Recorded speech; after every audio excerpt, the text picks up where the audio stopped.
só para você se familiarizar, genótipo tem a ver com as características genéticas que nós trazemos. O fenótipo já são as características que nós não trazemos, mas adquirimos a partir da nossa interação com o nosso meio, a forma como nós desenvolvemos o nosso pensar, o nosso sentir e o nosso agir, a forma como nós lidamos com o meio ambiente, a forma como nós nos alimentamos, como eu falei há pouco. Tudo isso, aqui no caso, hoje em dia, é um estudo bem consolidado, que é a epigenética, né? Antigamente acreditava-se que nós éramos escravos da genética. Então, se você nasceu assim, você vai morrer assim. Se você teve pais, ou pai ou mãe, com determinada característica, ou propensão à doença, ou propensão a alguma coisa, você pode trazer essa característica, mas você não vai necessariamente morrer fadado àquela consequência, a não ser que desrespeitarmos as leis naturais, universais, né? Então, por exemplo, se você se empanturra de gordura de refrigerante, vou dar esse exemplo, e aí você sabe que tem diabético na família, então é como se fosse você estar dando vez ao azar. Então é mais ou menos isso, essa diferença aí de genótipo e fenótipo. Eu estava numa literatura japonesa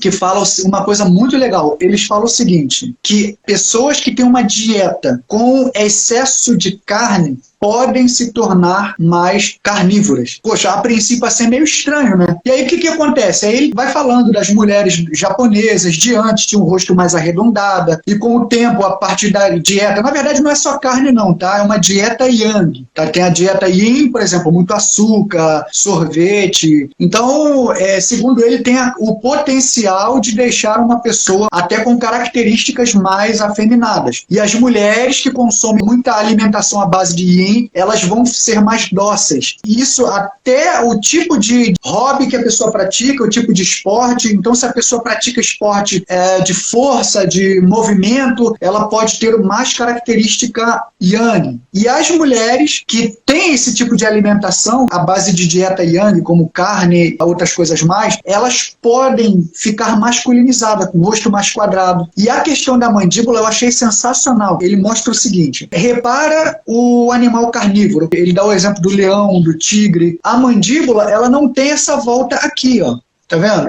Essa curva. É como se viesse direto. Essa vinda direta faz com que o processo mastigatório tenha mais força. Esse ângulo, né, mais para baixo, ele minimiza a força. E aí ele fala, os animais carnívoros têm menos mandíbula, as mandíbulas são mais retas.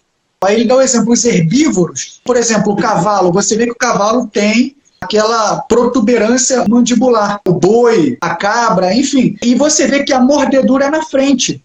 Então, esse prolongamento, se eles fossem carnívoros, né, que precisa dilacerar a carne, precisa destruir, né, ossos, não seria possível por causa da distância do eixo, né? Olha só, o cavalo, olha, vem até aqui assim, olha. A distância é muito grande para exercer essa força nas pontas. Tá? Então, por conta disso, você vê que eles ruminam, eles mastigam, são animais de mastigar, mastigam, engolem, depois ruminam, né? A comida volta e eles mastigam de novo, relva, enfim. Eu achei sensacional. E ele fala o seguinte, você percebe que os animais herbívoros têm uma dieta à base de ervas, eles são mais dóceis, são mais tranquilos. Apesar de, quando bravo, podem, né? Mas para isso é só se eles se sentirem ameaçados, não é a prática deles. Como, por exemplo, o carnívoro. O carnívoro, ele vê a oportunidade na presa, ele parte e instinto na veia. Tem muitas mulheres que, por incrível que pareça, elas não tomam o produto, o esteroide em si, mas a alimentação dela fica predominantemente yang. E o tipo de exercício estimula mais testosterona. Esse japonês, ele fala um negócio muito interessante. Por exemplo, o boi, quando ele está indo para o matadouro, é como se instintivamente ele soubesse que ele está indo para ser abatido. É como se concentrasse nele, é uma espécie de mágoa, rancor, alguma coisa assim. Quando ele é abatido, já foi liberado no organismo dele determinados hormônios. E esses hormônios, quando muito consumidos, podem também trazer malefícios para a saúde da pessoa. Olha só que interessante. O hormônio do crescimento aumenta as orelhas, o nariz e a parte genital. Aí ela diz aqui, ó, foi a ginecologista que falou. O hormônio do crescimento, ele vai mexer com as extremidades. Quando é uma coisa de longo prazo, ele pode alterar também a região são extremidades. Nariz, pode mexer também um pouco com a língua, pode mexer com o queixo, pode mexer com estrutura também. Tanto é que eu fiz um vídeo de um boxeador que tem o caso de acromegalia. A acromegalia é isso, o hormônio do crescimento em excesso. Faz com que extremidades das regiões faciais se desenvolvam mais, os dedos, né, extremidades, olha, os dedos, os pés, a região genital. Então, tudo que é extremidade pode ter a tendência a desenvolver mais. Alguns vão desenvolver mais uma parte, né, a cartilagem da orelha, só que alguns vão desenvolver mais uma parte, outros vão desenvolver mais outra. Aqui, pessoal, o livro que eu falei é esse, olha, é um livro baratinho, tá vendo aí, ó? Esse aqui, olha, Mente, Alimentação e Fisionomia. Olha de quem é. O japonês que eu estava querendo lembrar o nome, ó.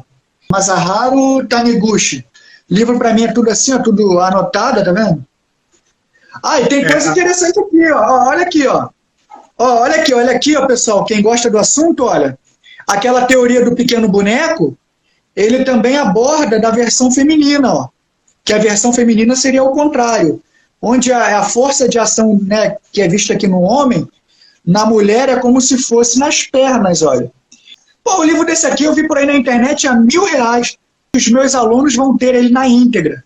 Em breve, tá, pessoal? Ó, já estou providenciando. Quem é meu aluno vai ter na íntegra. Tá R$1.000 na internet. Então, olha só. Tem uma parte aqui no final, deixa eu ver se eu acho aqui, que ele fala de alimentação, ó. Tudo baseado nessa dieta Yin e Yang. Também alimentação, ó. Tá vendo? E aí ele vai explicando essa questão de Yin e Yang, mas não fala só disso não, ó, fala de tudo, ó, rosto, ó, como é que faz aqui a divisão das N-faces, olha, como que pega a foto. Gostei, comecei ali 2 dias. Ó, mostra aqui, ó, cada parte, ó, aqui falando sobre as sobrancelhas, tá vendo?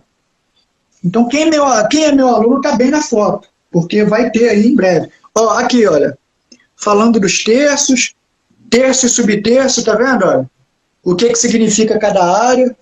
Mas ele foca tudo em Yin e Yang. Então, por exemplo, se ele vai falar de nariz, o nariz é Yang, o nariz é Yin. E esse daqui, pessoal, ele fala sobre 2 assuntos, que é alimentação e fisiognomonia. Divide em 2 partes. A teoria dos 100 pontos, que algumas pessoas perguntam bastante, ó. Ele comenta. Muito legalzinho, barato, tá? Um livro baratinho, ó. Tá vendo aqui, ó? Tem ilustrações para informar melhor. Faz um comentário também sobre a frenologia, que na verdade já é ultrapassado, né? Essa metodologia. Pessoal, mas esse livro, na boa, eu vi a R$1.000. Ele não é coisa de outro mundo, não. Ele só não tem mais para vender. Aí o pessoal fica doido, né? Entendeu?